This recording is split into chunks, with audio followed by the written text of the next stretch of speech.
안녕하세요. 뉴스반장입니다. 급하기는 웬간히 급한 모양입니다. 똥줄이 타기는 엄청 타는 모양인데요. 죽어도 안 된다고 말했던 것들이 갑자기 다 가능해졌습니다. 대통령 취임 전부터 대통령 부인, 그러니까 영부인을 수행하는 제2부속실을 설치하지 않겠다고 버티게 하더니만 이제와 제2부속실을 설치하겠다고 나섰는데요.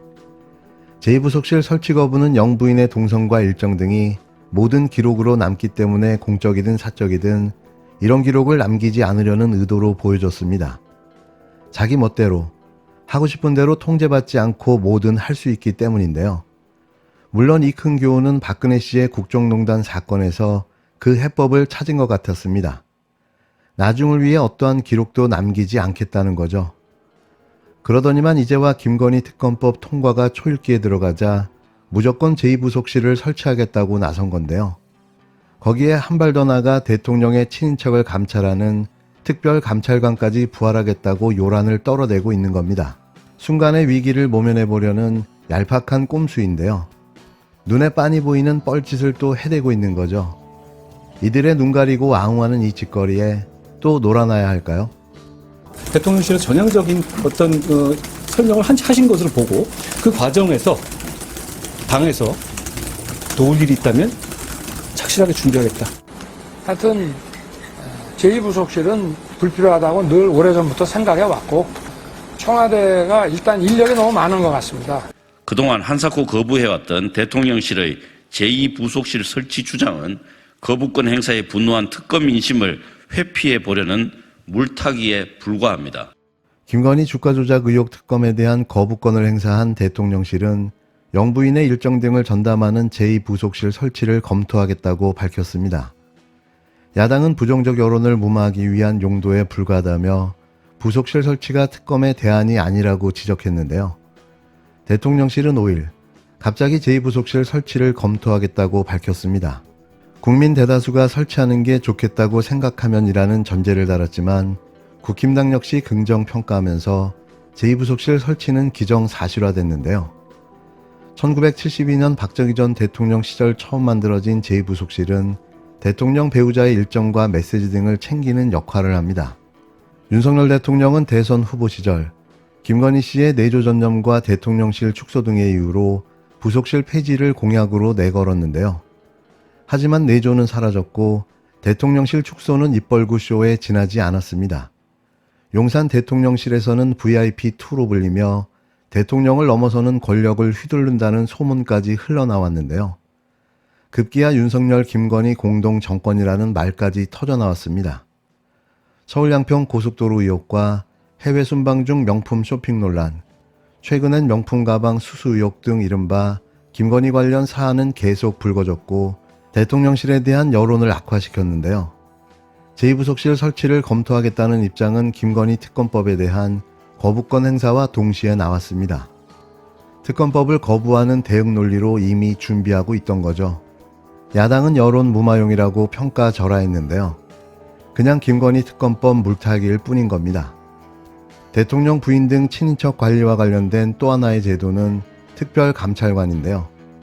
제2부속실이 김건희 씨 일정을 돕는 기획관리만 할 수 있는 데 비해 특별감찰관은 대통령의 배우자와 사촌인의 친족, 대통령실 수석비서관 이상 공무원이 감찰 대상입니다.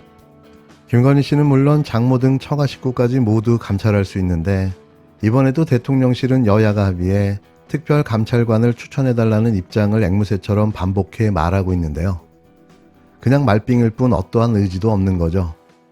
사실 이걸에서 이들이 좋을 게 하나도 없습니다. 왜 이제와 자신들이 통제를 받고 감시를 받아야 하나 하는 거죠. 통제받지 않는 권력, 그게 바로 윤석열과 김건희, 그리고 친윤 검사들일 겁니다. 저는 여당인 국민의힘을 대표해서 이 자리에 온 것이기도 하지만 김대중 대통령님의 시대를 살았던 시민의 한 사람으로서 온 것이기도 합니다. 저는 90년대에 대학을 다녔습니다. 그때 김대중 대통령님의 새 정부가 미증유의 경제 위기 속에서 출발했었습니다. 나라의 전망을 걱정할 정도로 어려운 여건에도 불구하고 김 대통령께서는 특유의 뚝심과 지혜로 사람들의 마음을 한대로 모아서 위기를 극복하셨습니다.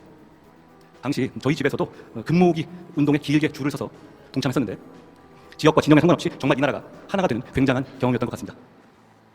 지금 이 나라에 꼭 필요한 화합과 공감의 경험을 그때 김대중 대통령님께서 모든 국민들과 함께 해내셨습니다. 우리 국민의힘은 그리고 저는 바로 그 마음으로 호남에서도 영남에서도 지금보다도 훨씬 더 열심히 하겠습니다. 지금 김대중 전 대통령께서 계셨다면 꼭 그렇게 하라고 말씀하셨을 거라 생각합니다. 김대중 대통령께서 계셨기에 이 위대한 나라가 더 자유로워지고 더 평등해졌다고 생각합니다. 인생은 아름답고 역사는 발전할 것입니다. 한동훈 국힘당 비상대책위원장이 6일 경기 고향 킨텍스에서 열린 김대중 전 대통령 탄생 100주년 행사에 여당을 대표해 참석했습니다. 한 위원장은 국가위기 극복 상황에서 김대중 전 대통령이 이루어낸 화합과 공감의 경험을 강조했는데요. 단상에 오른 한 위원장은 김대중 전 대통령이 IMF 극복 과정에서 모든 국민과 화합과 공감을 이루어냈다며 김 전 대통령이 있었기에 위대한 나라가 더 자유롭고 평등해졌다고 말했습니다. 거듭 말씀드리지만 대체이자가 무슨 자격으로 이 자리에서 이런 말을 할 수 있는지 저는 납득하기 힘들었는데요. 공허한 메아리와 같은 소음이었습니다.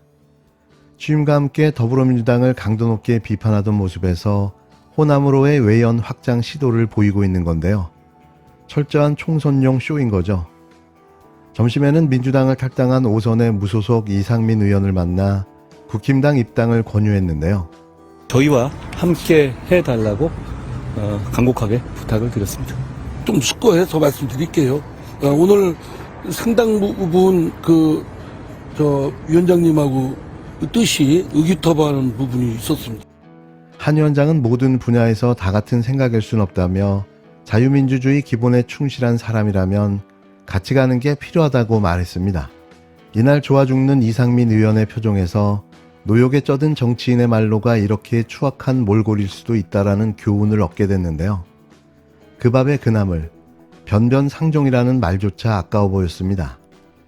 과연 이상민 의원을 데리고 가서 뭐에 써먹으려 하는 걸까요? 귀순한 귀순자를 이용해 자신들의 정당성과 합리화를 외쳐대는 것 말고는 쓰임새나 용도가 딱히 있을까 싶은데요. 그나마 다행입니다. 미리 탈당을 해줘서 말이죠. 이날도 한동훈의 정치쇼는 계속됐습니다. 그 법무부 장관 시절에 출장 가면서 이렇게 빨간 책 들고 나간 적이 있죠. 그게 이제 펠로폰네소스 전쟁사 한글판이었거든요. 제목은 영어로 돼 있었지만. 기원전 5세기 일이지만 음모를 꾸며서 성공시키면 유능한 사람으로 인정받던 그 풍토로 올라탄 사람들이 결국 어떤 결말을 맞는지를 엄청나게 많이 기록해놨습니다. 네. 특히드레스가 지금 한동훈 위원장한테 첫 번째는 펠로폰네소스 전쟁사를 다시 읽어보시라. 좀 미안한 이야기지만 김건희 특검법 우리 윤석열 대통령과 한동훈 비대위원장이 두 분이 결심을 하셔가지고 이거는 전격적으로 전공법으로 정면 승부로 받으시라. 거부권 행사하지 마시라.